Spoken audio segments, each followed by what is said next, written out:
Kā varam lasīt ziņās, Latvijas iedzīvotājiem katru mēnesi tiek izkrāpts vairāk kā 1 miljons eiro. Mums katram noteikti šķiet, ka mēs jau esam ļoti uzmanīgi un ar mums tā katrā ziņā negadīsies, tomēr šīs izkrāptās summas joprojām ir milzīgas. Kā gan tas notiek, kas ir šīs populārākās schēmas un no kā mums būtu jāuzmanās, par to šodienas sarunā ar CERT.LV pārstāvi Gintu Malkalnieti. Kas ir tās tipiskās krāpšanas schēmas, uz ko visbiežāk ir zināms, ka cilvēki uzķerās? Kur cilvēki principā atdod savu naudu lielos apjomos. Tiešām es runāju par 10 000. Man prātā nenāca, ka tā ir krāpniecība. Ļoti daudz iespējams nav pamanījuši, kad viņi ir kļuvuši par krāpnieku upuriem. Ka cilvēku ir vieglāk apkrāpt, nekā viņi pārliecināt, ka viņš ir ticis apkrāpts. Tie ir tie paši krāpnieki, tikai varbūt no blakus galdiņa. Un kling-klang, ja tā teikt, un nekāds ir jau mūsu kontā. Šis ir speciāls triks no krāpnieku puses. Tas gandrīz ir sarkanais karoks, kad jūs mēģina apkrāpt. Un vēl, protams, ir tāda ļoti klasiska metode – romantiskās krāpšanas.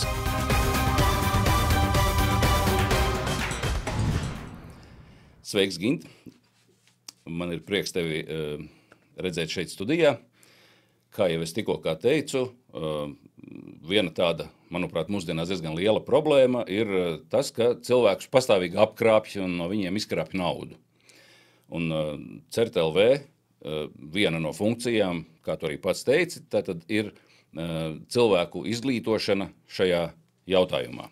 Jā, mēs darām diezgan daudz arī šī jomā. Mēs mācām cilvēkus, mēs veidojam lekcijas, stāstam cilvēkiem un gadā apmācam īstenībā diezgan lielu skaitu dažādu pašvaldību darbinieku, dažādu iestāžu darbinieku, skolniekus, pie kā mēs dodamies ar savām lekcijām. Diemžēl mēs varam stāstīt, bet jāklausās jau būs jums, kā skatīja klausītājiem pašiem. Un jāspēj rīkoties pareizi tādās situācijās, kurās jūs nonāksiet. To mēs varam pastāstīt, kā kaut kas notiek, bet atpazīt tās lietas, mēs, man liekas, pievērsīsimies uzmanību tam, lai jūs kā skatītāji arvien labāk spētu uztvert šīs krāpniecības, jo tās pie jums jau var nonākt jebkurā brīdī. E-pastā, piezvanot pa tālruni, kā lapiņa, kas ir uzlīmēta uz mājas kāpņu telpas durvīm. Metodas ir daudz un dažādas. Jā, labi, tad par to arī tūlīt runāsim. Es vispirms vēl pateikšu paldies Smart ID par ideju un atbalstu šāda izglītojoša podkasta veidošanā. Un šoreiz tātad, mēs runājam par dažādām krāpšanas schēmām. Es atzīšos, ka man ir arī bijuši šajā kanālā vairāk video ļoti labi starp citu skatīti, tieši saistībā ar krāpšanu, kur es esmu gan demonstrējis, kāds izskatās e-pasts, kurš atnāk un kurš ir krāpniecisks, gan es esmu ierakstījis diezgan pagaru, man liekas, minūtes 40 garu sarunu ar krāpniekiem, kur es klausījos un pie reizes ierakstīju video, visu to mūsu sarunu, un mani visu laiku vedināja uz to, tātad, lai es izdarītu kaut kādas konkrētas lietas. Es savukārt zināju, cik tālu es varu iet, cik tālu tas ir droši, bet es gribēju pēc iespējas ilgāk, pēc iespējas vairāk, lai man to izstāst. Tā kā es esmu jau šādus video taisījis, kā jau es teicu, diezgan labi skatīti, bet krāpnieki arī nāk ar jaunām idejām, un pamanās atrast atkal jaunus un jaunus veidus. Es, man liekas, tikko kā redzēju kaut kur Twitterī vai kur, kad bija kvadrātkods atsūtīts, kurš jānoskenē. Tas bija tāds pilnīgs jaunums, kas parādījās pirms 2 dienām, kad valsts ieņēmuma dienesta vārdā atsūtīja šo te kvadrātkodu, ko jums vajadzēja ieskanēt tālruni, lai tālāk piekļūtu vietnei, kurā jau mēģināja izgūt jūsu internetbankas piekļūs datus vai kredītkarti. Atkarībā, ko jūs tur tālāk saspiedāt, bet principā mēģina tomēr pamatā tikt klāt internetbankai, jo tur varētu būt vairāk naudas un vienkāršāk iegūstama nekā kredītkartē. Tātad tas bija kaut kas tāds pilnīgi jauns, tādi es agrāk nebija redzējis. Ļoti reti mēs līdz šim bijām novērojuši šādas kampaņas. Ir bijušas, nav tā, ka šī būtu tāda absolūti unikāla, ir bijušas arī iepriekš šādā apjomā un tieši ar valsts ieņēmuma dienesta tematiku gan bija kaut kas jauns. Bet krāpnieku metodas attīstās. Mēs sākam labāk filtrēt e-pastus, e-pastos vairs nevar tik brīvi ielikt saites, viņi uztaisa šo te kvadrātkodu. Jā, saiti atvērsiet pats, vai ne? Jā. Kas vēl ir tāds jauns, ja, teiksim, kas ir pēdējā laikā, varbūt, jeb arī varbūt sākam ar to, kas ir tās tipiskās tās krāpšanas schēmas, uz ko visbiežāk ir zināms, ka cilvēki uzķerās? Ja mēs skatāmies no tāda lietotāja, parastāja, kurš ir sēž mājās pie datora, tad numur 1 ir, jā, protams, šīs te vikšķerēšanas ar dažādu tematiku, ar šī gadījumā vidi, kas ir jau ilglaicīgi ļoti iecienīta tematika. Ja. Tās var būt dažādu internetu banku atjauninājumi, ja, kas tiek piedāvāti, kaut kādi aicinājumi atjaunot datus, apstiprināt kaut ko. Tad, protams, ir gana daudz arī viltus veikali, kur jūs ievadat savus kredītkartes datus, samaksājat naudu, preci vai neredzat vispār, vai, teiksim, iegūstat kaut kādu viltojumu, kas tikai attāli ir līdzīgs tam, ko jūs vēlaties. Par šo man ar starp citu bija viens video uztaisīts, jo Facebookā man pēkšņi nāca priekšā piedāvājums tā kā no internetu veikala, jo tie piedāvājumi nāk pastāvīgi. Tā pašā Facebookā, teiksim, ja, kur es diezgan bieži apgrozos, ja, un tur pastāvīgi kaut kādas reklāmas ar veikaliem, un pēkšņi vienā brīdī parādās iekārta, tas bija radiomikrofons, ko piespraust, ja, un man šāds radiomikrofons ir, jo es vēl viņa ražošanu biju atbalstījis tajā Kickstarterī, jā. Man viņš jau ir, un es tagad ieraugu pēkšņi, ja, kad viņš ir 2 reizes lētāks. Un, ja godīgi, man prātā nenāca, ja, ka tā ir krāpniecība. Tas, ko es darīju, ja, es tā kā aizrakstīju ražotājiem, es teicu, kā tad tā, ja tā teikt, ja jūs piedāvājāt, vai ne, tā kā tiem Kickstarter atbalstītājiem tur pa labāku cenu, ja tā teikt, tad te ir vēl labāka, ja, kā tad tā, ja. Ja, uz ko viņi, ja tā teikt, momentā rakstīja atpakaļ, ka nē, tā ir krāpšana, viņi vispār tā nepārdod caur citiem veikaliem, ja. Un tad es sāku pētīt, un tad es pamanīju, ka šādi te veikali, viņi visi, manuprāt, pat tiek automātiski veidoti, ja, ar kaut kādu robotu palīdzību, ja, jo viņi visi absolūti vienādi izskatās, aizejot uz to lapu, ja. Jā, un tad es par to uztaisīju video, kad kā viņus atpazīt. Ja, tā kā, šitā lieta arī zinām. Jā, bet ja mēs skatāmies uz tādām lielajām krāpniecībām, kur cilvēki principā atdod savu naudu lielos apjomos, tiešām es runāju par 10 000, ir šīs viltus investīciju krāpšanas, krāpšanas investējot kriptovalūtās. Ja. Tas nav par stāstu, kad jūs vienkārši pērkat kriptovalūtu, un jūs zinat, kad jūs vēlaties nopirkt kriptovalūtu, jūs viņā ieguldat, un pēc tam vai pārdodat pašu kriptovalūtu vai turat viņā kā ieinvestētu naudu. Nē, šeit ir gadījumi, kad jums uzrāda skaistu kaut kādu portālu, kurā jūs it kā nopērkat kriptovalūtu, tad pārdodat, tad jums ir vairāk naudas, ja, tā nauda tur vairojās, protams, līdz brīdim, kad jūs gribēsiet viņu dabūt ārā, jo krāpnieku mērķis ir, lai jūs nopērkat, ieguldot savu naudu, kriptovalūtu viņiem. Un sanāk tā, ka tie cipariņi, kas tur ir redzami, viņi jau varbūt jebkādi. Tā ir weblapa. Viņā tos cipariņus programmētājs var izvēlēties. Sazīmējam, ko vien vajag. Jā, tieši tā. Un šo iekrīt, diemžēl, vēl ar vienu regulāri, un summas, uz ko iekrīt, ir lielas. Ja mēs, teiksim, tajos gadījumos, kur kāds kaut ko nozog no kredītkartes, tur mēs runājam par kaut kādiem simtiem, ja, tad, diemžēl, šīs viltus investīcijās mums nereti ir summas 10 000, 11 000 eiro. Un tas ir tas, kur, teiksim, Latvijas iedzīvotāji regulāri, diemžēl, ar vienu zaudē naudu. Un ļoti daudz iespējams pat nav pamanījuši, kad viņi ir kļuvuši par krāpnieku upuriem, un ka tā schēma, kurā viņš it kā iegulda naudu un it kā pelna, kad viņi ir krāpnieki, tāpēc, ka viņš nav nekad paprasījis no viņiem, atdodiet man pusi no peļņas. Jā.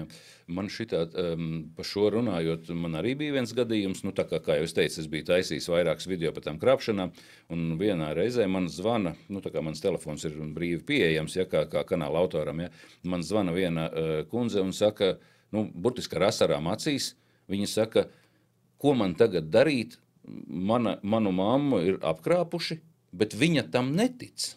Ja? Un tas ir tas, ko savulaik esot teicis Marks Tvens, ka cilvēku ir vieglāk apkrāpt, nekā viņu pārliecināt, ka viņš ir ticis apkrāpts. Diemžēl es arī esmu savā profesionālajā karjerā ticies ar šādiem apkrāptajiem, un nevienu kur cilvēkam ir ļoti grūti pirmkārt no sākuma pārliecināt par to, ka tiešām tā ir problēma, un kad viņš ir tas, kurš ir īstenībā ielicis savu naudu nepārbaudītā vietnē, un šobrīd viņam tās naudas vairs nav, jo tad šie cilvēki parasti saka, jā, bet man tagad piedāvāja kaut kāda speciāla advokātu birojas, kad viņi strādā ar šiem apkrāpto upuriem, un tagad viņi to naudu mēģinās atgūt. Tie ir tādi paši. Tieši tā, tie ir tie paši krāpnieki, tikai varbūt no blakus galdiņa, kas nevis vēlās jums palīdzēt, bet vēlās izkrāpt vēl vairāk naudas tieši no jums.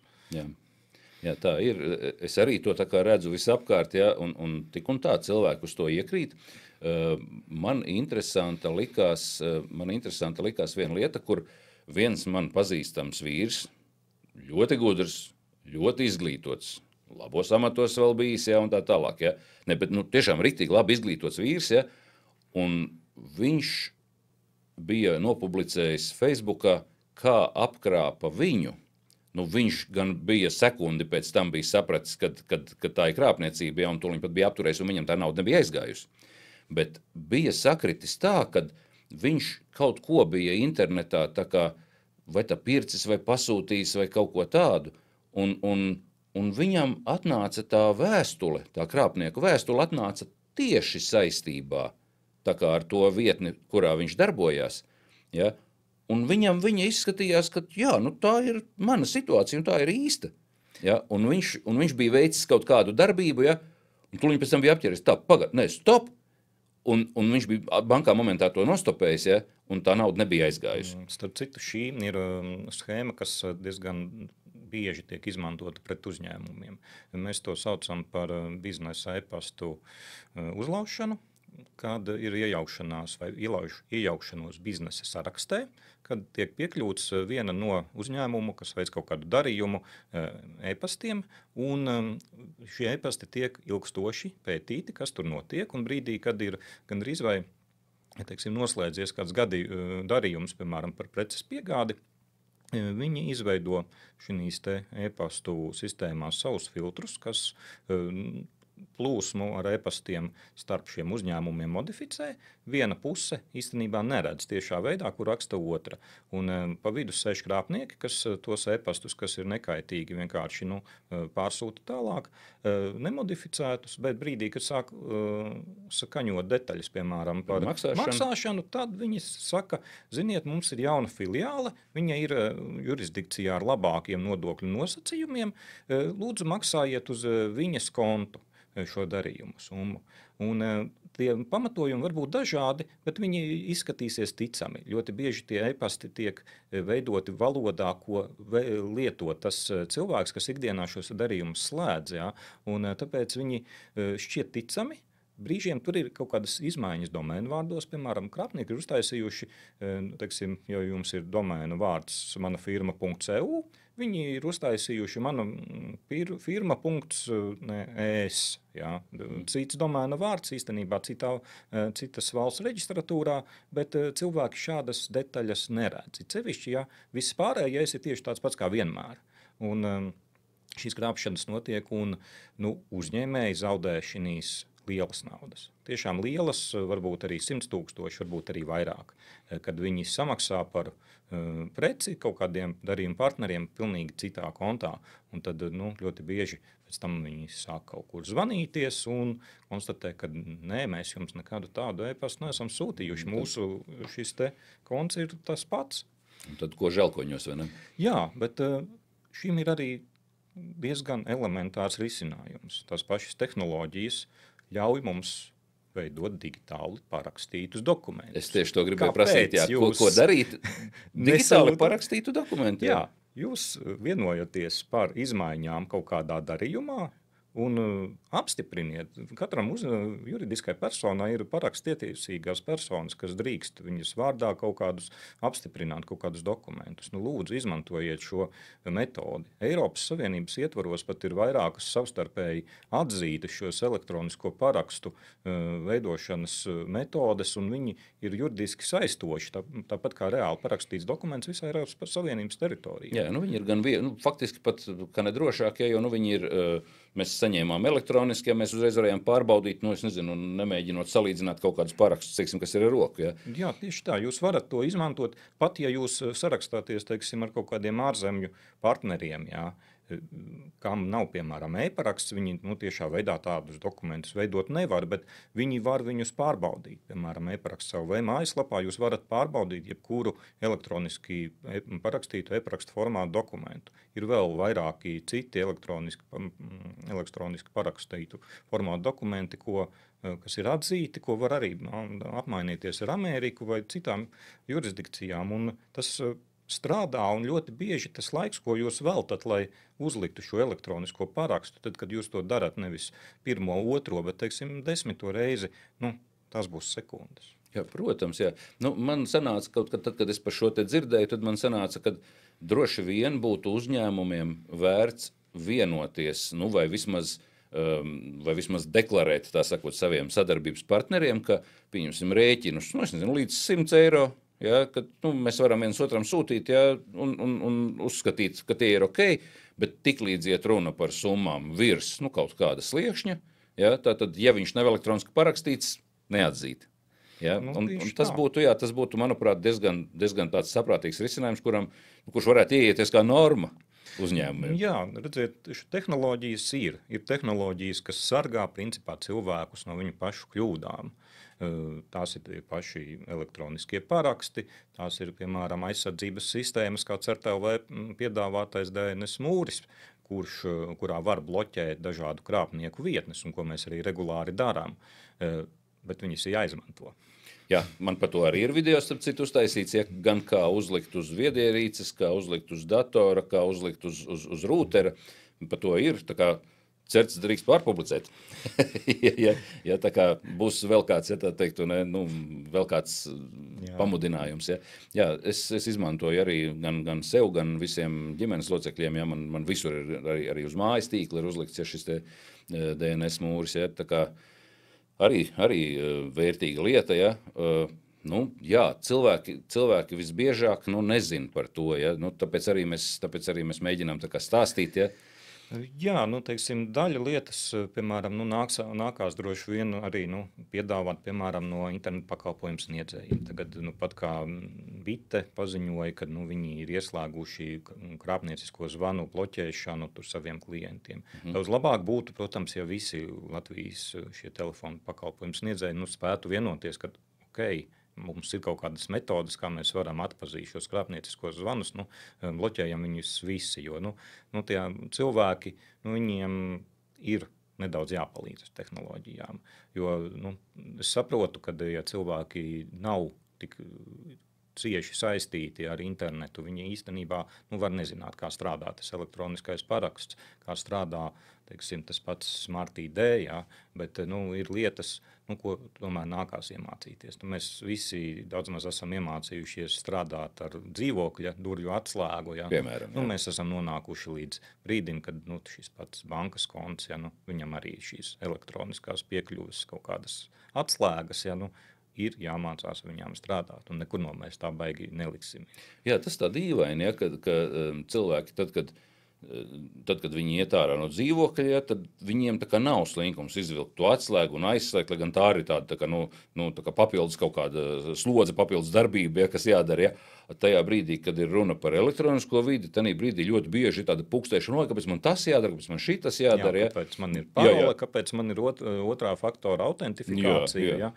Bet šī, teiksim, lietas ļoti labi sargā jūs no pašu kļūdām, tāpēc, kad labi veidotas krāpnieku pikšķerēšanas vietnes, piemēram, jūs varat nemācēt atpazīt. Ja? Es ticamākais viņus atpazīšu, tie, kas strādā nozarē, arī atpazīs, bet pilnīgi piekrītu, ka Mūsu ir maz. veidotu pikšķerēšanas vietni cilvēks, kam viņa parādās tur pirmo reizi, viņš var viņu neatpazīt. Ja?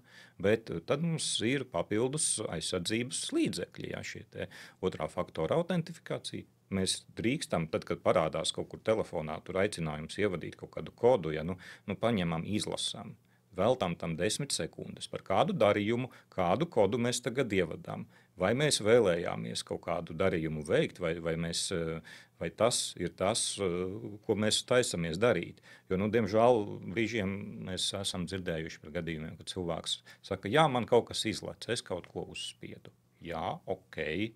Bet sekas ir priekš tevis negatīvas. Ja cilvēkam, tad, tā ir viena no lietām, kuru, man liekas, katru reizi atgādinām, jāatgādina arī šoreiz, tas ir, ja jums izlec tagad kaut kāds paziņojums, vienalga, vai tas ir e-paraksts, tas ir smart ideja, kad ievadiet tur PIN 1 kodu, tad padomājiet šajā brīdī, es tā kā prasīju šī brīdī kaut kur, es tā kā kaut kur taisos pieslēgties, ja, jo, ja es neesmu pieslēdzies, tad nevadam nekādu PIN 1 kodu, jo tas patiešām tas, tīri cilvēciski šausmīgi vienkārši. Ja man izlēc, es tādā brīdī kāpu trolejbusā, man izlēc, ka PIN 1 kodu, iebakstam to PIN 1 kodu, ja tā teikt, un kling-klang, ja tā teikt, un nekāds ir jau mūsu kontā, vai ne? Protams, un krāpnieki jau labi zina, kā strādā cilvēku smadzenes. Ja, tas teiksim, kad, piemēram, kaut kādas viltus vidu vēstules tiek izsūtītas pamatā kaut kādos vakaros un brīvdienās, ja, tas nav netīšām. Vai kaut kādi paziņojumi no tiesas. Jums atnāk viltus paziņojums no tiesas kaut kur sestdienā 7 vakarā, kad jūs tur ar draugiem varbūt sēžat kaut kādā lapenē pie upes. Ja. Šis ir speciāls triks no krāpnieku puses. Viņi izvēlās tādus netipiskus laikus, lai cilvēki būtu mazāk koncentrēti, lai viņi nekoncentrējās uz to, ko viņi redz. Viņiem, teiksim, šķiet, ka man ir ātri jāatrisina šo problēmu. Kāda tiesa, es pirmo reizi kaut kādu tiesu redzu, es labāk tikšu no viņas vaļā, tur aizsūtīšu ziņu, kad man nav nekādas aktuālas lietas, vai paskatīšos, kur tad man īsti ir jābūt. Ja. Un viņi sāk vadīt šos kodus, lai gan viņi skaidri zina, ka nekādas aktuālas tiesvedības viņiem nebija, viņiem nevajadzētu šos kodus vadīt un padomājam par to tiesa, valsts iestāde, sestdienas vakars, vai viņi tiešām jūs uzrunāt šādā formātā.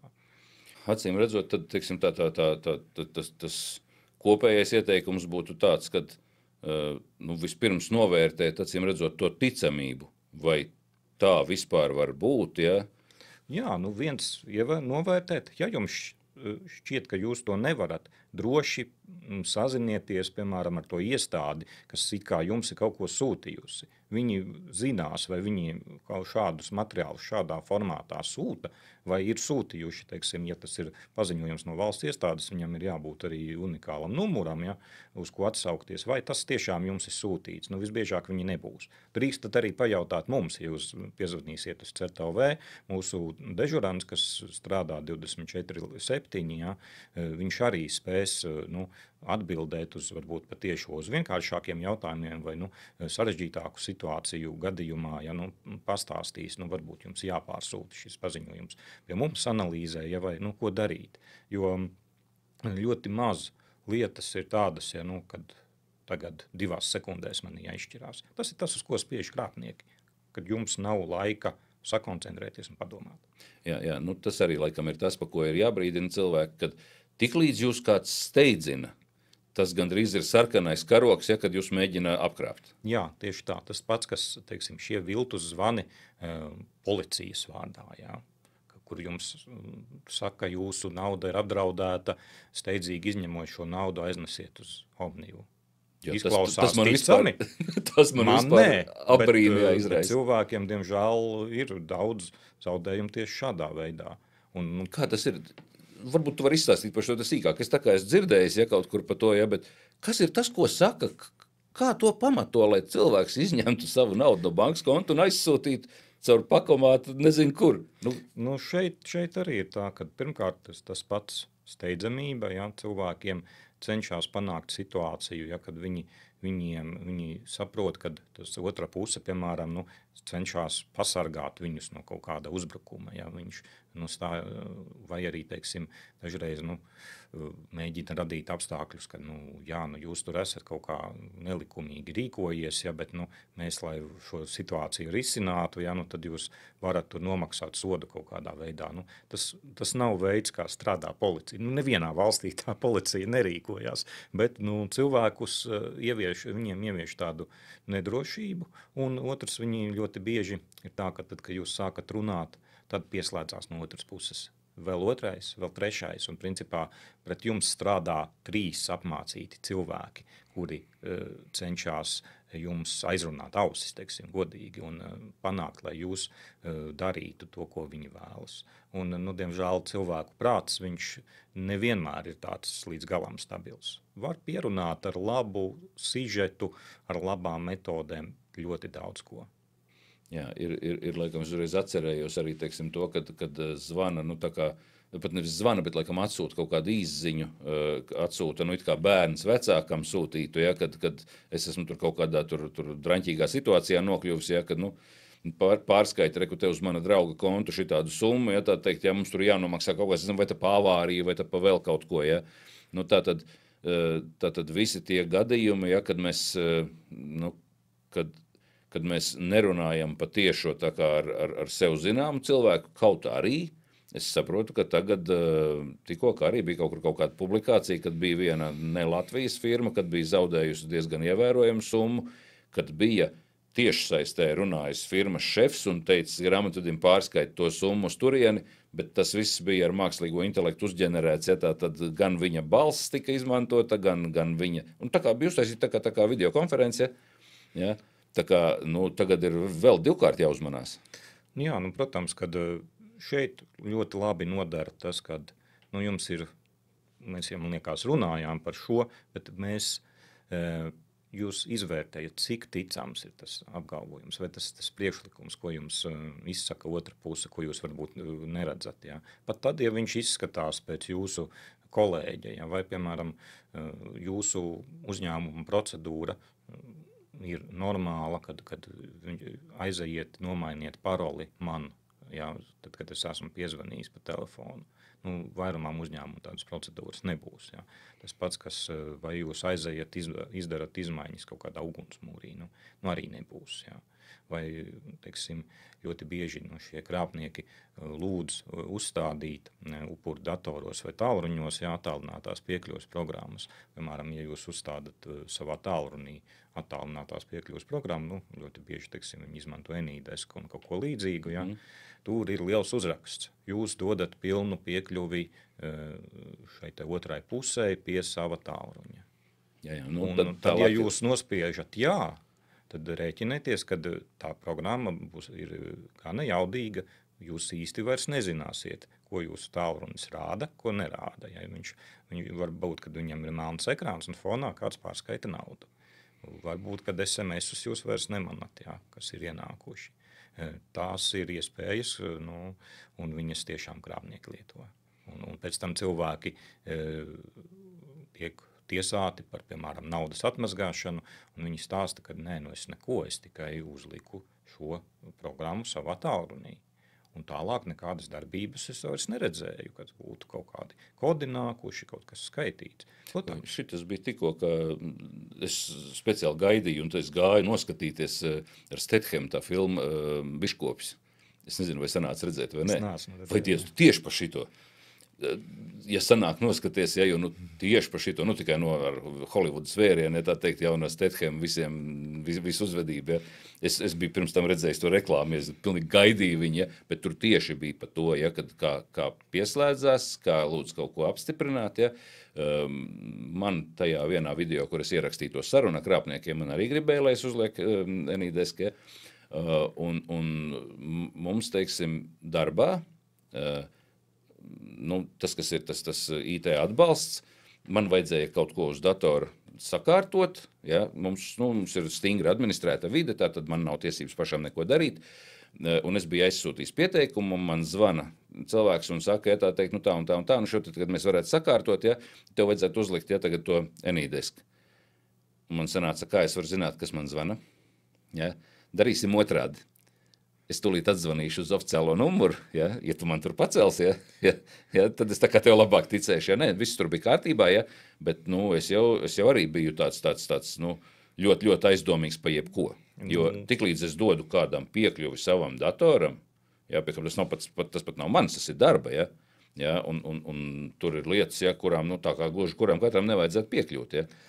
Redziet kā, kad ja jūs iedodat pilnu piekļuvi kādam pie savu datoru vai tālruņa, ja, ir lietas, ko ar jūsu to lietotāju vārdu var izpildīt fonā, teiksim, palaižot kaut kādus procesus vienkārši no komandrindas. Un turklāt tā komandrindas tas lodziņš būs tanī uzbrucēja galā, nevis jūsējā. Jūs pirmkārt neredzēsiet, kas tiek darīts, ja, un jums nebūs nejausmas par to, ka kaut kas vispār tiks izdarīts. Tāpēc uzbrucēji, kas vēlās iegūt kaut kādas lietas no jūsu datoriem, viņiem vajag principā ļoti maz laika. To visu var noautomatizēt.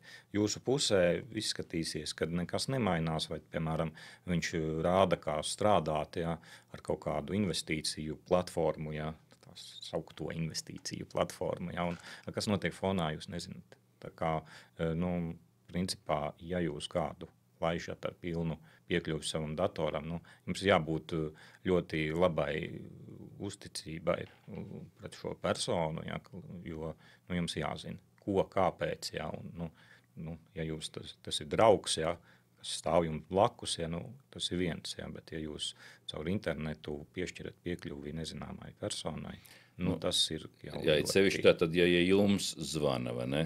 Jā, sevišķi tas, kad ja jūs neesat tas, kurš izraisīs šo, teiksim, jūs nesat iniciators. Jā, jo, piemēram, var gadīties situācija, kas, teiksim, jums mājās ir apstājusies kaut kāda tur apkuras sistēma, mūsdienās vairumam viņu ir iespējama pieslēgšanās no interneta, jūs ziņojat savam atbalsta uzņēmumam, kas attiecīgi pēc tam slēdzās pie jums, ja, un jūs tad, vai ieslēdzat šo attālinoto piekļuvi, ja, vai ielaižat viņu iekšā.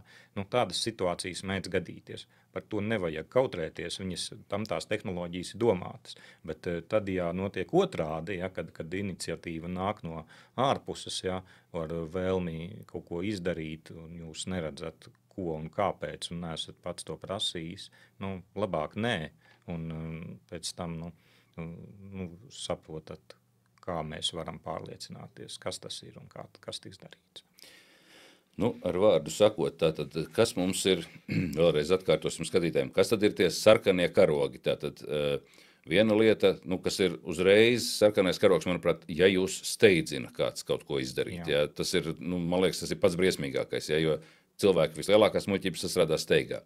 Nākamais tātad, ja jums stāsta par kaut kādu situāciju, pa kuru jūs iepriekš neesat dzirdējuši, pa kuru jūs nezināt, un stāsta, kad ar jums tagad kaut kas tur noticis ar jums vai ar jūsu bērnu, ja tā teikt, vai ne, pie kam tā kā jūsu bērnu nerunājat, ja, un galā pat ja runājat arī, mums, teiksim, ir ieviests, ja tā teikt, tā kārtība tāda, ka ja kāds zvanītu viens otram un stāstītu par šādu te situāciju, tad mums būtu kontroli jautājumi, ko mēs šodien ēdam brokastīs. Jā, arī tā var šo risināt, jo jums jāpārliecinās. Ja, teiksim, protams, kaut kādas visas veida elektroniskās identificēšanas procedūras ir, bet šeit var tiešām lieliski iztikt ar šādu kontroli jautājumu, un tas strādās, un vienkārši jums ir jābūt gataviem, ja, kad šis jautājums būs jālieto, un no tā nevajag kautrēties. Aprunājieties iepriekš par to, ka šādas situācijas mēdz gadīties, ja, ko kurš dara, kā mēs šādas problēmas risinām. Ja, galvenais jau arī, lai jums būtu absolūti normāla situācija, ka jūs tam bērnam piezvanīsiet un parunāsiet ar viņu, ja, lai nebūtu tā, kad zvans bērnām tas ir kaut kas īpaši ārkārtējs. Jā. Tad vēl droši vien, kad būtu jāliek pie sirds, kad jaunāki cilvēki, kur varbūt labāk orientējas tehnoloģijās, pastāstītu par šīm te lietām saviem vecākiem vai vecvecākiem, lai nav tā situācija, tā kā es teicu, kad man zvana dāma un saka, ko man darīt, ja? Jo mamma ir apkrāpta, viņa jau visu naudu ir aizskaitījusi tā kā investīcijās. Viņai tur rāda kādi miljoni sapelnīti, ja, un saka, bet vajadzētu vēl mazliet, ja viņa jau ir jau māju ieķīlājusi, mantas pārdevusi, viņa jau naudu aizņēmusies, nu, viņa jau ir atdevusi daudz, daudz vairāk nekā viņai ir, ja, un tur visu laiku saka, un vajadzētu vēl, ja, un rekā jums aug nauda, ja, un viņai pilnīgi ir klapes uz acīm, un viņa netic, ja, un tā meita vienkārši viņa raud, viņa saka, es nezinu, ko darīt, mammu nevar pārliecināt. Viņa redz tos lielos ciparus jau, un viņai jumts aizbraucis. Nu, tā, diemžēl, notiek. Mums arī ir bijis viens no cilvēkiem, kas griežās pie mums un saka, mans draugs ir pārliecināts, ka viņš kaut kādā Nigērijā vai kaut kur tur ir mantojis kaut kādus 10 000. Un, nu, šis cilvēks saka, nu, tas ir mans draugs, bet es nevaru pats viņu pārliecināt. Nu, ko man darīt? Nu, es viņiem ieteicu, jūs zināt, šīs Āfrikas valsts tuvākā vēstniecība ir Stokholmā. Prāmja biļete uz Stokholmu maksā tik un tik. Jūs tagad vēlaties skaitīt uz Āfriku summu tur kaut kādiem 10 000, lai nokārtotu darījumu. Jā. Nu, varbūt vismaz uzkāpjiet uz prāmja. Sliktākā gadījumā jums būs vienkārši papildus ekskursija uz Stokholmu, bet nu, jūs pārliecināties, vai šī valstī pirmkārt šādi te kaut kādi advokāti vai kas tur ir vispār eksistē, ja? Vai tā ir viņiem reāla prakse. Nu, viņiem, protams, nav ne tādas prakses, ne arī, teiksim, nu, tas darījums vispār šādā formā tiek slēgts, ja? Bet nu, cilvēkus brīžiem ir, nu, lai atgrieztu realitātē, viņiem nākās veikt kaut kāda šāda tipa darbības. Ja? Nu, tā vēlme pēc peļņas viņa kaut kur galvā paliek, un dažiem viņā aizliek acis tā, kad viņi vairs neko neredz. Jā, tātad laikam tie iemesli, kāpēc cilvēki iekrīt, nu, teiksim tā, atkal savēlkot kopā sanāk, kad viena lieta ir, kad viņi ierauga kaut kādas tādas cipars, ka tūlīt mēs būsim bagāti, ja? Ja, tātad nauda viņus kaut kā apdullina, un otra lieta ir bailes, vai ne? Tātad pa sevi vai par saviem radiniekiem, tuviniekiem, ja? Tātad, nu, kad kaut kas ir noticis tāds, ja, kad te tagad ir kaut kas jāglābi, vai jāglābi bērns, vai jāglābi tur mana nauda kontā, vai vēl kaut kas, un ātri tas ir jādara, tātad steidzina. Nu, tās ir laikam tās lietas, ja, nu, no kurām visvairāk būtu tad jāuzmanās, vai ne? Nu jā, nu vēl, protams, ir tāda ļoti klasiska metode. Romantiskās krāpšanas, kurās cilvēki iepazīstās internetā, un pēc tam cilvēkiem, kas viņiem ir kļuvis tāds tā kā, virtuāli draudzīgs un ar ko viņiem izveidojas laba saskaņa, ja, viņi ir gatavi viņiem izpalīdzēt, ja, un aizdot naudu. Un tādiem žēl ir arī liela krāpšanu schēma, un nevaru teikt, ka internetā iepazīties nedrīkst. Ja, ir, protams, cilvēks sapazīstās internetā un ir ticu tūkstošiem veiksmīgu gadījumu, bet krāpnieki izmanto arī šo gana bieži. Un tas strādā gan pret vīriešiem, gan pret sievietēm. Tam nav kaut kādas tādas noteiktas robežas. Vai tur ir kaut kāds tipiskais tāds raksts, ja, jeb tipiskā schēma, jo es saprotu, ka notiek tā, man pašam, tas man nav gadījies, ja, cik es vienkārši nekādu iepazīšanos nemeklēju internetā, bet pēc visiem tiem aprakstiem man sanāk, ka tātad, kaut kur iepazīstamies, ja, vai tur kaut kādā iepazīšanās portālā, vai dažādas tās iespējas, ja, un tad ilgu laiku sarakstās, lai dabūtu šo te uzticību, vai ne? Jā, ilgu laiku sarakstās, varbūt pat sola, ja, kad es tevi aicināšu tur pie sevis, es nezinu, uz Spāniju vai uz Malaiziju, nav svarīgi, ja, jo tālāk jau labāk droši vien, ja, un pēc tam kaut kādā brīdī, ja, tad kaut kur sāk figurēt nauda droši vien, jebkā. Kā tas notiek? Jā, tas parasti, teiksim, tie, kas diezgan tipiski izmanto, piemēram, kaut kādu karavīru, jūrnieku vai kaut kādu dažādos attālās vietās mītošu pilsoņu leģendas, ja, kad es esmu šeit, mans nosūtījuma termiņš tur beidzās pēc gada, tad man tur jāpārved tagad ir mantas, tad tam vajadzīga papildus kaut kāda nauda, un es savu komandējumu naudu pēc tam saņemšu tikai kaut kur otrā galā, tāpēc jāpalīdz man. Ja, un līdzīgas schēmas, viņas pamatā no sākuma tās summas var nebūt lielas. Ja jūs it kā aizdodat cilvēkam, ja, pamatotām lietām, tas jums pašiem īpaši neko nekaitē, ja, bet viņas ar laiku pieaug un viņas saskaitās. Un tad vienā brīdī jūs saprotat, ka tie jau ir vairāki tūkstoši, ko jūs īstenībā esat izsniedzis cilvēkam, ko jūs pat reāli neesat redzējis. Ļoti labi pret šo schēmu, tad citu palīdz paskatīties uz attēliem, ko visbiežāk šīs romantiskajās krāpšanās cilvēki sūta viens otram. Pameklējiet internetā, vai jūs varat atrast šos attēlus. Teiksim, ir rīki, kā šis pats Google meklētājs, kas var meklēt pēc attēliem. Ir, teiksim, rīki kā TinyAI, kas ir pielikums pārlūk programmām, ja, kas arī meklē attēlus. Vēl daži citi arī šie attēlu meklētāji. Pameklējiet, vai jūs redzat, ka kaut kur internetā šis attēls ir, ja, varbūt viņš parādās kādā, teiksim, dejotājas profilā, ja, vai kādā labi zināmā, teiksim, kaut kādā tur Āzijas valstī, ja, kādā politiķa profilā mūsu pašu Pabrika kungs, ja, man liekas, bija arī viņa attēli tika izmantot krāpniekiem, tāpēc, ka, viņš ir pietiekami vizuāli izskatīgs vīrs, vai ne, kāpēc ne? Un, tas ir tas, ko izmanto krāpnieki. Un, diemžēl, jūs nevarat, teiksim, tā uzminēt, kurš krāpnieks jūsu internetā nopublicēto attēlu pagrābs un izmantos krāpšanā. Ja, bet, ja jums kāds sūta bildi, tad gan jūs varat pameklēt, varbūt viņa ir nopublicēta kaut kādā citā resursā, pilnīgi citā sakarā. Jā, par romantiskajām krāpšanām, tā kā man pašam nav bijusi tā darīšana, ja es tā uzreiz pat neiedomājos, bet taisnība, jā, tas arī vēl viens veids. Vai ir vēl kaut kas tāds, ko tu gribētu vēl nobeigumā vēl pateikt, no kā vajadzētu uzmanīties teiktu, tagad? Jā, pirmkārt, saprotat, kad vairums no krāpšanām, kas nav tehniskas, ja, viņas strādā uz tādām ļoti vienkāršām cilvēcīgām lietām, ja, uz vēlmi pēc atzinības, uz bailēm, ja, ko jūs jau minējāt, ja, uz vēlmi pēc peļņas, ja, uz vēlmi pēc draudzības. Ja, un tehnoloģiski mēs varam kontrolēt tikai dažas lietas, ja, šo te pašu piekļuvu internetbankai, ja. Nedodiet nevienam savus kredītkartes datus, ja. Skatieties, kur jūs ievadat savus paroles, ja. Lietojat DNS mūris, lai pasargātu no mums zināmajiem krāpniekiem, ja, vai citu līdzīgu risinājumu, kas ļaus tehnoloģiski piebremzēt tās vietnes. Ja, atfiltrēt jau zināmos. Jā, atfiltrēt jau zināmos, bet ar pārējo jāatzīst būs jums jātiek galā pašiem, jo krāpšana tiek vērta pret cilvēku. Ļoti daudzas no viņiem īstenībā nav nemaz pat jaunas. Daudzas no viņiem ir 100 gadu vecas.